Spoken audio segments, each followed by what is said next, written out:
Yves Montand, à retrouver ce soir sur France 5 dans le film culte de Jean-Pierre Melville Le Cercle Rouge, a été le propriétaire d'une sublime maison en Normandie, que lui et Simone Signoret ont rebaptisé le Château Blanc. Brillant dans d'innombrables films dont Le Cercle Rouge, film culte de Jean-Pierre Melville diffusé ce vendredi 30 juin à 21 h sur France 5, Yves Montand était également un immense chanteur.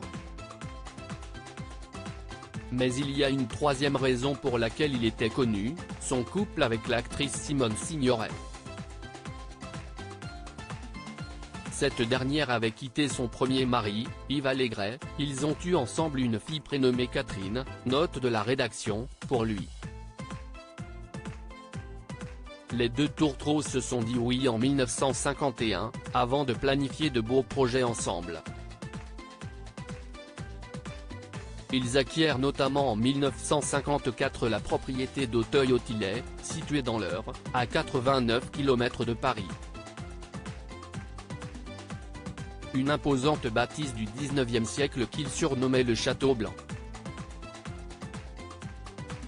Dans son autobiographie La nostalgie n'est plus ce qu'elle était, Simone Signoret en disait davantage sur cette belle maison au vaste jardin, se rappelant notamment des mots qu'Yves Montand lui avait soufflés à l'oreille la première fois qu'il avait franchi le perron: il y en a des batlingeaux et des feuilles mortes là-dedans.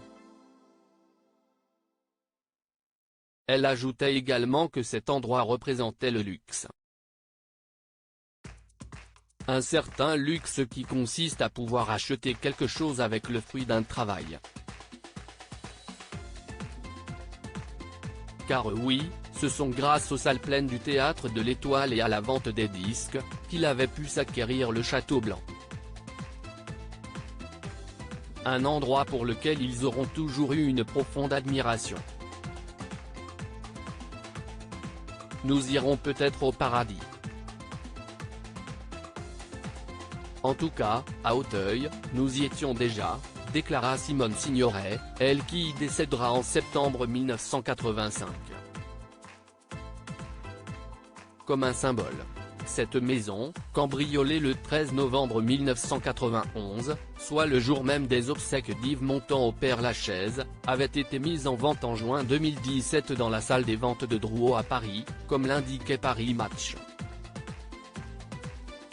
Pour rappel, Yves Montand et Simone Signoret ont vécu une magnifique histoire ensemble et ne se sont jamais quittés, et ce malgré la liaison entre le chanteur et Marilyn Monroe en 1960.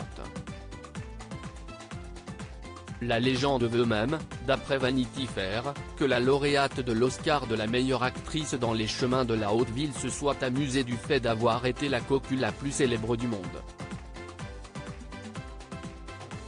À noter qu'en septembre prochain, cette histoire sera racontée par Éric Emmanuel Schmitt dans la pièce Bungalow 21. Une initiative signée Benjamin Castaldi, le petit-fils de Simone Signoret.